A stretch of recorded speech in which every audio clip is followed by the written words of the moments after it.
Rain pelted against the car windows as Patricia pulled up to the deserted park. Streetlights flickered in the distance, casting eerie shadows across the empty playground. She turned to face the back seat, her eyes cold and unfeeling. "Get out!" she said, her voice cutting through the sound of raindrops. 9-year-old Ethan clutched his little sister's hand tightly. Lily's eyes were wide with fear, her small body trembling as she clutched her worn teddy bear, the last gift from their biological mother. "Please," Ethan begged, his voice breaking. "It's raining. It's getting dark. We'll be better, I promise." His eyes desperately searched Patricia's face for any sign of mercy, finding none. Lily's tiny voice quivered as she spoke. "Mommy Patricia, I'm scared of the dark. Can we please go home?" Tears streamed down her cherubic face, mixing with raindrops as Patricia forced them out of the car. "You are not my children," Patricia hissed, her designer purse clutched to her chest as if they might try to steal it. "Since your father brought you into my life, we've had nothing but bad luck. Lost my job, car accident, bills piling up. It's you. It's always been you." Ethan stood tall despite his fear, positioning himself slightly in front of Lily. "Dad will be looking for us when he gets home," he said, trying to sound braver than he felt. Patricia's laugh was hollow, echoing in the empty park. "Your father won't be back for 2 weeks. By then, who knows what could have happened to 2 runaway children?" Her eyes glinted with malice. "Maybe you got kidnapped. Maybe you just disappeared." The slam of the car door made Lily jump. They watched, hand in hand, as the only adult left in their lives drove away, taillights disappearing into the rain-soaked evening. Ethan knelt down, wiping his sister's tears even as his own threatened to fall. "It's okay, Lilybug. I'm going to take care of you." "But where will we sleep?" she whispered, clutching her teddy bear tighter. Ethan looked around at the deserted park, the rain soaking through their light jackets, and swallowed hard. "We'll figure it out," he promised, though fear gripped his heart like an icy hand. "I won't let anything bad happen to you." As night fell completely, 2 small silhouettes huddled beneath the plastic tunnel of the playground equipment. The older one wrapping his arms protectively around the younger as thunder rumbled overhead. Have you ever felt completely abandoned by someone who was supposed to protect you? Can you imagine what these innocent children must be feeling right now? Stay with us to see how this heartbreaking story unfolds. And don't forget to hit that like and subscribe button. 4 years earlier, the Williams family was whole. Ethan, only 5 then, sat beside his mother's hospital bed, holding 1-year-old Lily while their father Henry spoke quietly with the doctor in the hallway.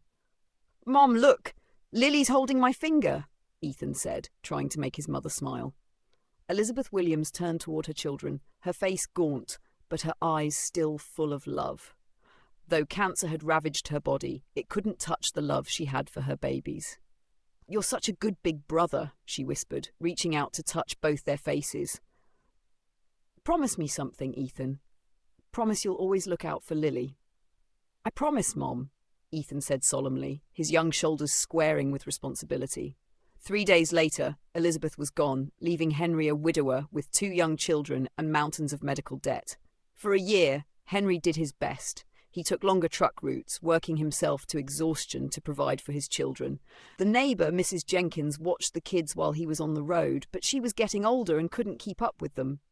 "You need help, Henry," Mrs. Jenkins told him one evening as he picked up the children. "You need someone in your life."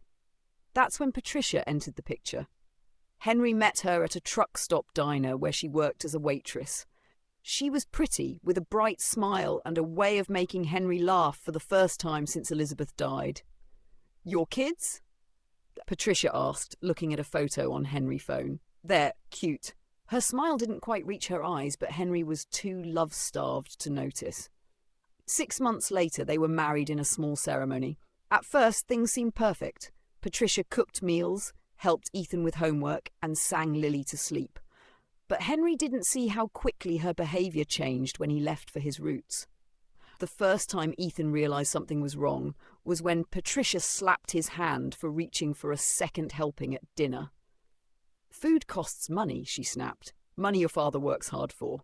When Henry was home, Patricia played the loving stepmother perfectly. But the moment his truck pulled away, she transformed. Your room is in the basement now, she told the children one day, pointing to 2 thin mattresses she'd thrown on the cold concrete floor.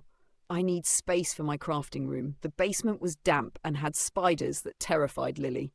At night, Ethan would check Lily's mattress, killing any bugs before his sister could see them.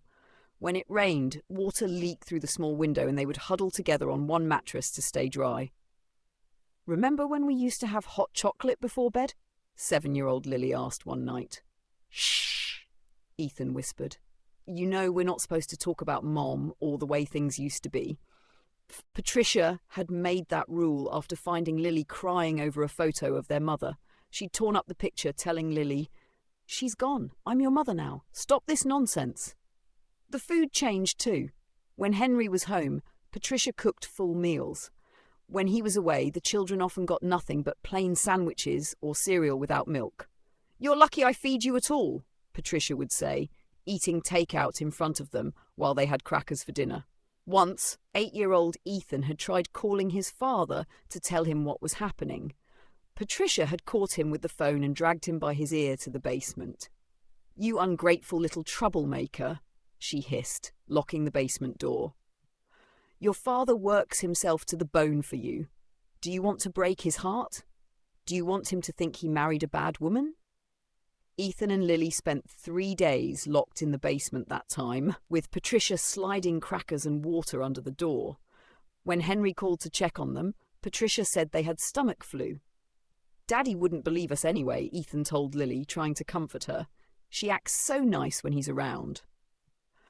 There were other cruelties too. Patricia would accidentally break Lily's drawings or Ethan's school projects. She'd throw away treasured toys during cleaning, claiming they were just junk. Once, she'd even cut up the baby blanket Lily's mother had made her, using it as cleaning rags. "Your mother's things bring bad luck," Patricia told them. "Ever since I moved in with you two, everything has gone wrong. And things did seem to go wrong. Patricia lost her waitressing job. Their car broke down. Bills piled up that Henry could barely cover with his trucking job. It's you too," Patricia would mutter, drinking wine on the couch, while the children tried to make themselves invisible. "You're cursed. You took your mother, and now you're trying to ruin my life too." The final straw came when Patricia found papers in Henry's desk drawer. "Life insurance?" she hissed, scanning the document. "250,000 all to the children? Nothing for me?" That night, she made a phone call while the children were in the basement. "Henry won't be back for 2 weeks," she told someone. It's perfect timing. The next morning, she was unusually nice. She made pancakes for breakfast and told the children they were going on a special trip. "Where are we going?" Lily asked warily, clutching her teddy bear, the last gift from their mother that Patricia hadn't managed to destroy. "It's a surprise," Patricia replied with a smile that sent chills down Ethan's spine. That evening, as storm clouds gathered, Patricia drove them to an unfamiliar part of town, to a park where no one would recognize them, where no one would witness what she was about to do. Morning came with weak sunlight filtering through rain clouds. Ethan woke first, his body stiff from sleeping curled around Lily in the plastic tunnel. His stomach growled with hunger, and his clothes were still damp from yesterday's rain. "Ethan?" Lily's small voice broke through his thoughts. "I'm hungry." Ethan forced a smile. "Let's see what we have, Lilybug." He unzipped Lily's little pink backpack, the one Patricia had let them take, claiming they were going on an adventure. Inside was Lily's teddy bear, a juice box, a half-eaten pack of crackers, and a small bottle of water. "We'll have breakfast," Ethan said with fake cheerfulness, "but we need to make it last." He broke a cracker in half, giving the larger piece to Lily. He watched her eat slowly, making sure she drank some water. His own hunger could wait. "When is Daddy coming home?" Lily asked, clutching her teddy bear. Ethan looked away. "Not for a while, but don't worry, I'm going to take care of you." First, he needed to figure out where they were. Ethan had never been to this park before. Patricia had driven for almost an hour to get here, far from their neighborhood where someone might recognize them. "Let's explore a little," he said, helping Lily put her shoes back on. They walked to the edge of the park. Busy roads surrounded them. Ethan tried to read street signs, hoping to recognize something, anything. Nothing looked familiar. An older woman walking her dog gave them a curious look. "Are you children alone? Where are your parents?" Ethan grabbed Lily's hand, heart pounding. "Our mom is right over there," he lied, pointing vaguely toward a cluster of trees. "We're just playing." The woman frowned, but continued walking. Ethan pulled Lily back toward the playground. "Why did you say that?" Lily asked. "Mommy Patricia left us." Ethan knelt down to her level. "Some grown-ups might try to separate us if they know we're alone. They might take you one place and me another." Lily's eyes filled with tears. "I don't want to be away from you." "Then we have to be careful," Ethan said. "It's like a secret mission, okay?" By afternoon, hunger was a constant ache in Ethan's stomach. He gave Lily the last cracker and sipped the smallest amount of water to wet his throat. Near the park's trash cans, Ethan made a discovery. Someone had thrown away half a sandwich, still wrapped in plastic. His pride fought with his hunger for only a moment. "Look what I found," he announced to Lily, unwrapping it and checking carefully for any problems. "It's still good." He gave Lily the biggest piece, watching her eat with relief. Night fell again, bringing cooler temperatures. Ethan found a discarded newspaper, spreading it in their tunnel shelter for insulation from the cold ground. "Tell me a story," Lily whispered as they huddled together for warmth. "Once upon a time," Ethan began, "there was a brave princess and her knight brother. They went on a great adventure." He told stories until Lily fell asleep, then allowed his own tears to fall silently in the darkness. Day 2 brought new challenges. Lily woke up crying, saying her tummy hurt. Their water bottle was empty. Ethan felt dizzy when he stood up too quickly. He found a water fountain near the baseball fields and filled their bottle. For food, he discovered another park visitor had left a granola bar on a bench. He split it with Lily, pretending he'd already eaten his share. By the third day, Lily was burning with fever. "I don't feel good," she whimpered, her forehead hot against Ethan's hand. Panic rose in his chest. What could he do? Where could he go? His sister needed medicine, needed a doctor. "It's okay," he soothed, though nothing was okay. "Just rest." He wet his t-shirt at the water fountain and placed it on her forehead, the way he remembered his mother doing when he was sick. As evening approached, Lily's condition worsened. She was barely responding to his voice, her small body radiating heat. Ethan sat by the park fountain, trying to cool Lily's forehead while fighting back tears. 9 years old, responsible for his sister's life, and completely out of options. "Please," he whispered to no one in particular. "Please help us." He didn't notice the tall man in the expensive suit who had stopped his morning walk, watching the scene unfold with growing concern. Is there anything more heartbreaking than a child forced to be an adult? Have you ever known someone who had to grow up too fast? Leave a comment below. Robert Harrison always took the same route through Oak Ridge Park each morning, a habit formed after his daughter's death 5 years ago. The park had been her favourite place. Walking there made him feel close to her somehow. Today was different. Through the early morning mist, he spotted a small boy hunched over by the fountain, desperately trying to cool what appeared to be a younger child's forehead with water. Harrison slowed his pace, adjusting his expensive suit jacket. At 58, after building one of the city's most successful development companies, he'd learned to trust his instincts. Something was very wrong. "Excuse me," he called softly, maintaining a respectful distance. "Is everything all right?" Ethan's head snapped up, eyes wide with fear. He immediately positioned himself between the stranger and Lily, who lay listlessly on the bench. "We're fine," Ethan said, chin raised defiantly despite his trembling hands. Our mom is coming back soon." Harrison noted the boy's dirt-smudged face, the dark circles under his eyes, and the protective way he hovered over the little girl. Her flushed cheeks and laboured breathing told him everything he needed to know. "I think your sister is very sick," Harrison said gently, kneeling down despite his $1,000 suit pants touching the damp ground. "She needs medical attention." You don't know anything," Ethan shot back, but his voice cracked. "Please just leave us alone." Harrison stayed where he was, keeping his voice calm. "My name is Robert Harrison. I have a car just outside the park. I can take you both to a doctor." "So you can call social services?" Ethan challenged, his small body tense. "So they can split us up?" "No thanks." A memory flashed through Harrison's mind. His daughter Charlotte in a hospital bed, tubes and monitors everywhere, her once vibrant eyes dimming as the leukemia won its battle. "I lost my daughter," Harrison said quietly, surprising himself with the admission. "She was about your age when she got sick. I would give anything in the world to have been able to save her." Something changed in Ethan's expression, a flicker of recognition, of shared pain. "I promise you," Harrison continued, "I just want to help your sister. No authorities, no separating you two, just help." Lily moaned softly, her small hand reaching out blindly. "Ethan, I'm so hot." Ethan looked at his sister, then at Harrison, his young face creased with the impossible weight of decision. The distrust in his eyes warred with desperation. "She needs medicine," Ethan finally whispered, defeat and hope mingling in his voice. "She's really sick." "Yes, she does," Harrison agreed solemnly. "Will you let me help you both?" Ethan swallowed hard. "If you try to separate us—" "Well, I won't," Harrison promised. "You have my word." With extreme caution, Ethan allowed Harrison to lift Lily.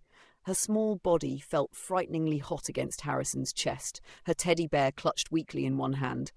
"My car is this way," Harrison said, nodding toward the park entrance. "Stay right beside me."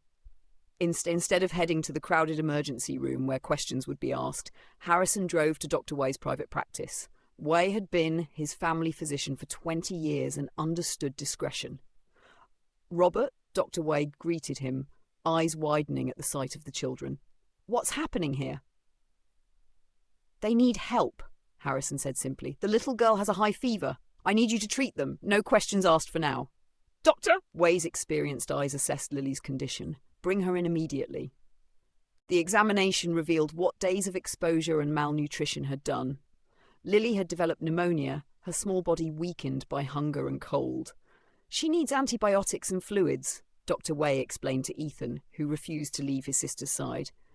"And you, young man, are dehydrated and exhausted yourself." While Lily received treatment, Harrison sat with Ethan in the waiting room. "How long have you been in that park?" he asked gently. Ethan stared at his dirty sneakers. 3 days. "And before that, where's your home?" The boy's shoulders hunched. "She left us there, said we brought bad luck." "Who left you?" "Patricia, our stepmom." Ethan looked up, eyes suddenly fierce. "Our real mom died. Dad married Patricia 2 years ago. She was always mean when Dad wasn't home, but this time—" His voice trailed off. Harrison felt a cold fury building inside him, but kept his voice level. "Where's your father now?" "Driving trucks. He won't be home for 2 weeks." Ethan's face crumpled. "She told him we had stomach flu when he called before. He doesn't know." Dr. Way emerged from the examination room. "She's responding to the antibiotics. The fever's coming down." Relief washed over Ethan's face. "Can I see her?" "Of course," Dr. Way smiled. "She's been asking for you." Harrison watched as Ethan rushed to his sister's side, taking her small hand in his. The sight stirred something in him that had been dormant for years. "What are you planning to do with them, Robert?" Dr. Y asked quietly. Harrison straightened his tie, decision already made. "I'm taking them home. Mrs. Ben will help care for them." "The authorities?" "Not yet," Harrison said firmly. "That boy has been through hell trying to protect his sister. I won't betray his trust until I understand exactly what happened to them." After Lily was stable enough to travel, Harrison brought the children to his penthouse overlooking the city. His housekeeper, Mrs. Ben, gasped at the sight of them. "Mr. Harrison, what is this?" "Mrs. Ben, these children need our help," Harrison explained. "Can you prepare the guest rooms and perhaps some chicken soup?" Mrs. Ben's surprise quickly transformed into efficient action. Within an hour, both children had taken warm baths and were dressed in clean clothes Harrison had sent his assistant to purchase. Lily, still weak but improving, sat propped up in a guest bed that seemed to swallow her tiny frame. She clutched her teddy bear, eyes wide as she took in the luxurious surroundings. "This place is bigger than our whole house," she whispered to Ethan, who hadn't left her side.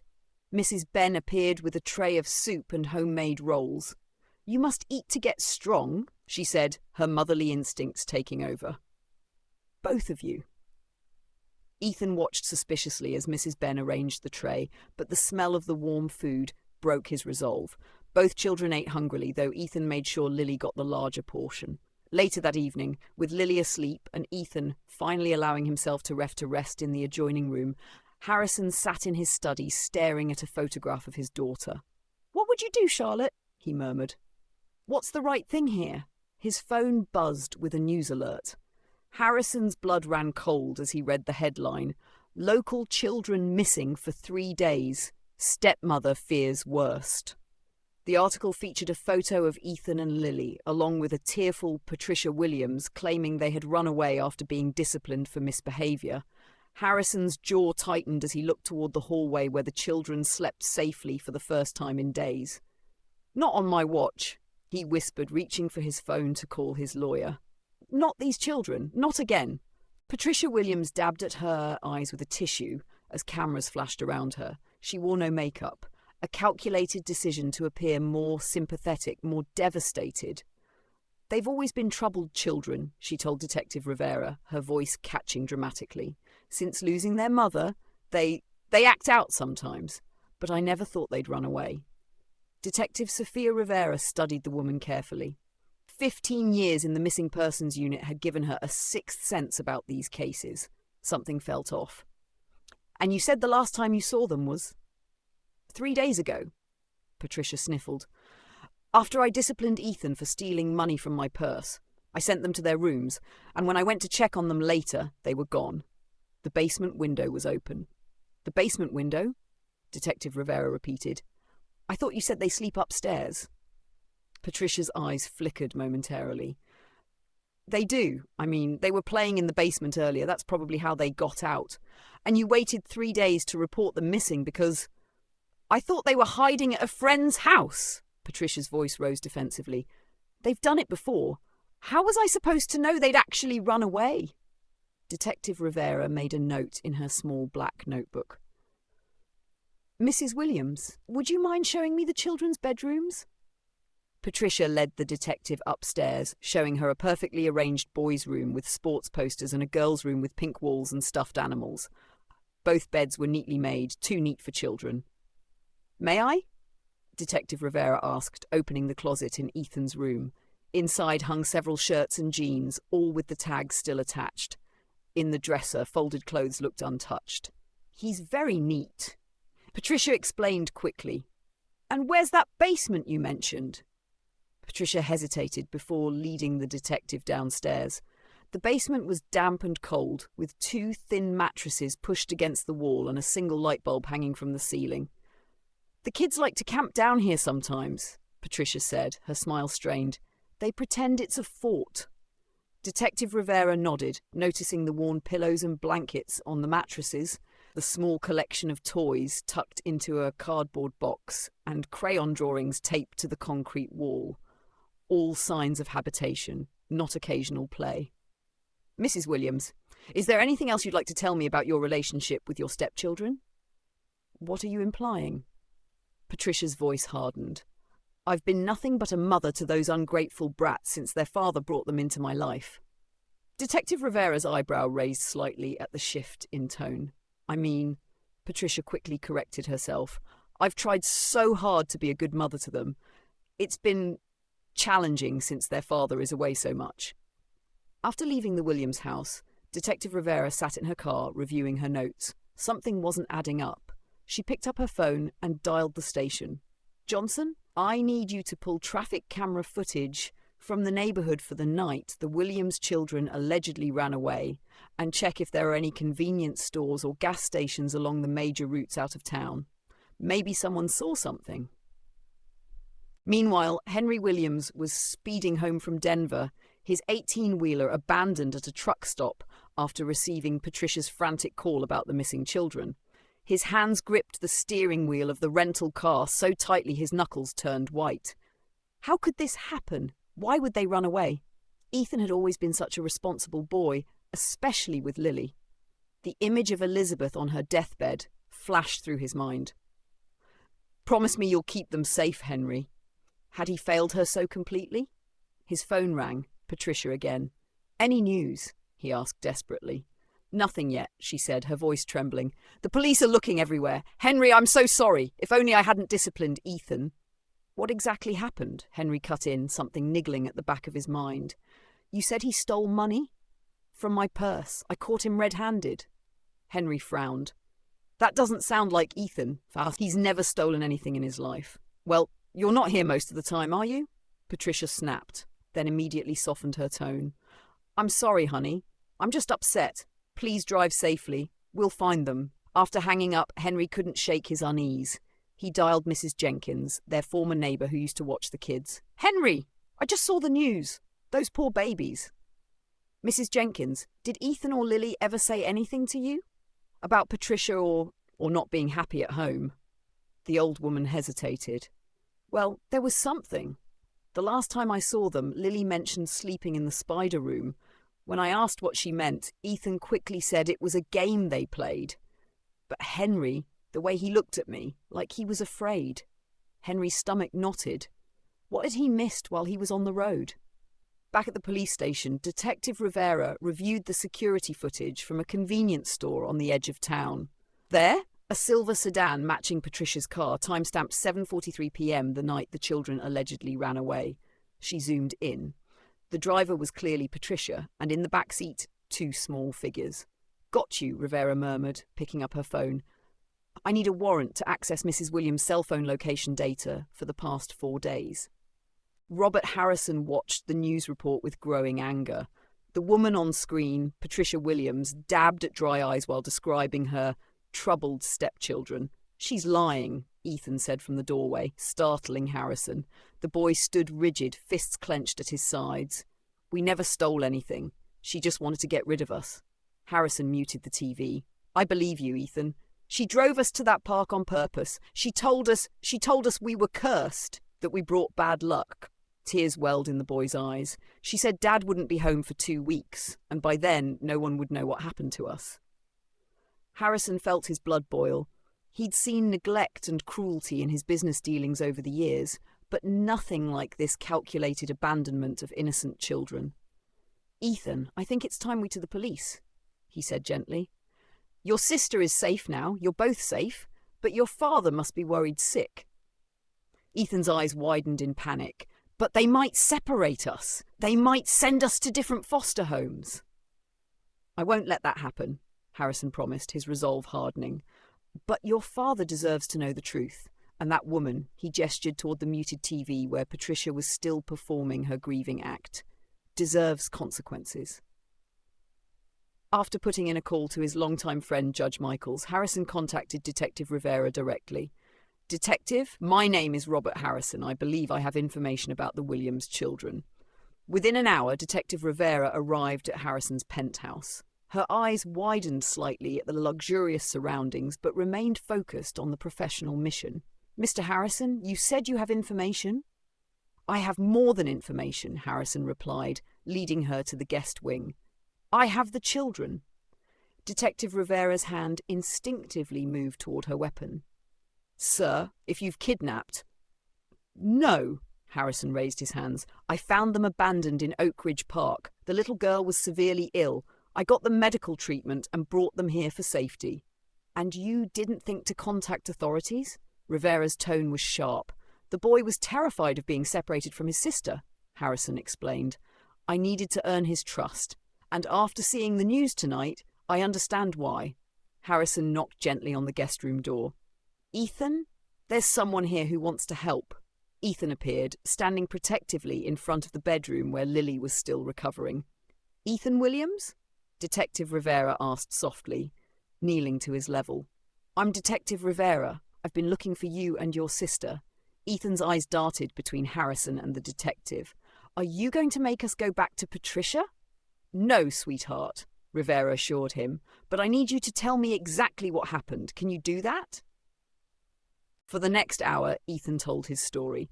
Every detail from the basement bedrooms to the final abandonment in the park. Dr. Way provided medical reports confirming Lily's pneumonia and both children's signs of malnourishment. As Ethan spoke, Detective Rivera's notebook filled with damning evidence. When he finished, she gently squeezed his shoulder. You've been incredibly brave, she told him. Protecting your sister, surviving on your own. Your father is on his way home right now, worried sick about you both. Dad's coming home? For the first time, Ethan looked like the 9-year-old boy he was, hope brightening his exhausted face. "Yes," Rivera confirmed, "and I promise you, you will never have to go back to Patricia." Harrison, who had been silently watching, cleared his throat. "Detective, if there's anything I can do to help ensure these children remain together and safe." Detective Rivera studied the wealthy developer. She'd heard of Robert Harrison. His business acumen was legendary, as was his philanthropy after his daughter's death. "Mr. Harrison, I need to contact Child Services, but—" She glanced at Ethan, who had gone pale at the mention of authorities. "Perhaps, given your resources and obvious concern, we could discuss temporary guardianship options while this investigation proceeds." Harrison nodded, relief evident on his face. "I'll have my lawyers draw up whatever's needed." As Detective Rivera left to make arrangements, Harrison sat beside Ethan on the plush sofa. "Your father will be here soon," he said gently. "Are you ready to see him?" Ethan nodded, then asked in a small voice, "Will you stay when he comes?" Harrison felt something crack open in his heart, a space that had been sealed shut since Charlotte died. "Yes, Ethan," he promised. "I'll stay as long as you need me." That night, as news broke that the Williams children had been found, Patricia Williams was brought in for questioning. Faced with video evidence of her car near the park and cell phone data tracking her movements, her carefully constructed story began to crumble. The truth was about to come out, and justice was finally on its way. The penthouse elevator doors opened, and Henry Williams stepped out, his face haggard from worry and the long drive. Detective Rivera met him in the foyer. "Mr. Williams, we've found your children," she said, her voice gentle. "They're safe. Where are they? What happened?" Henry's voice cracked with emotion. "Before you see them, there's something you need to know." Detective Rivera briefly explained what they'd discovered. Patricia's abandonment, the children's ordeal, and Harrison's intervention. Henry staggered backward as if physically struck. "She left them? To die?" His face contorted with guilt and rage. "I trusted her with my children." In the living room, Ethan heard his father's voice. He froze, suddenly unsure. Would Dad believe them? Would he be angry they'd caused so much trouble? Harrison placed a reassuring hand on the boy's shoulder. "It's okay to be nervous." When Henry entered the room and saw Ethan, all hesitation vanished. Father and son ran to each other, Henry dropping to his knees to embrace his boy. "I'm sorry, Dad," Ethan sobbed into his father's shoulder. "I tried to take care of Lily. I really tried." "No, son." Henry's voice broke. "I'm sorry. I should have protected you both." A small voice came from the doorway. "Daddy?" Lily stood there in borrowed pajamas, her teddy bear clutched tightly. Henry opened his arms wider and Lily ran into them. He held his children, tears streaming unchecked down his face. Then came the question that broke everyone's hearts. "Daddy," Lily whispered, "did you know Mommy Patricia didn't want us anymore?" Henry struggled to find words through his tears. "No, sweetheart, and I promise you, nothing like this will ever happen again." At the police station, Patricia's facade had completely crumbled under questioning. When Detective Rivera played the convenience store security footage showing her car with the children, her strategy shifted from denial to justification. "You don't understand what it's like," she hissed. "Those kids were a burden, always crying about their dead mother, always needing things. Henry was never home, always on the road, leaving me to deal with his children." "So you drove them to an unfamiliar park and abandoned them during a storm?" Rivera asked coldly. "They were ruining my life." Patricia slammed her hand on the table. "Everything was fine until those brats came along." Her confession, recorded and witnessed, ensured that Patricia Williams would face charges of child abandonment, child endangerment, and attempted murder. In the days that followed, Henry struggled with overwhelming guilt. Harrison had offered them temporary housing in his guest wing until they could figure out next steps. "I should have seen the signs," Henry confessed to Harrison one evening as they watched the children sleeping. "Ethan tried to tell me once that Patricia was different when I wasn't home. I thought he was just having trouble adjusting." "Children are resilient," Harrison said, "but they need stability now." Henry nodded, his decision already made. "I'm quitting long-haul trucking. I'll find local work, even if it pays less. My children need me home." Harrison hesitated, then spoke. "I have a proposition. My company needs someone to manage our local properties, Someone honest, hard-working. The job comes with housing on my estate's grounds. The children would have space to play, good schools nearby. Henry looked at him in disbelief. Why would you do this for us? You've already done so much. Harrison's eyes drifted to a photo of Charlotte on the mantel. Let's just say I understand what it means to have a second chance with family. Spring sunshine warmed the small garden outside the cottage on Harrison's estate. Ethan, now 10, carefully dug holes while Lily, 6, dropped seeds into each one. Your mother would be proud, Henry said, watching his children from the porch steps. Harrison approached, carrying an armful of new gardening tools. The rose bushes arrived. Where should we plant them? By the fence, Lily decided, so everyone who walks by can see them. As the adults helped the children plant, Ethan looked up at the clear blue sky. Do you think Mom can see our garden from heaven? He asked his father. I know she can, Henry assured him, pulling his son close. Later, as twilight fell, Ethan and Lily sat on the porch swing. Lily clutched her well-worn teddy bear, now sporting several careful repairs from Mrs. Ben's skilled hands. Ethan? Lily whispered. Are we safe forever now? Ethan looked toward the main house where Harrison could be seen through the window, checking on them as he did every evening. Yes, Ethan said with absolute certainty. We're safe. He gazed up at the first evening star appearing in the darkening sky. You know what I learned, Lilybug? Some angels don't have wings. Some drive nice cars and help lost children find their way home. Have the children in your life ever taught you lessons about resilience and hope? Have you witnessed how the darkest moments can sometimes lead to unexpected blessings? This story reminds us that family isn't always about blood.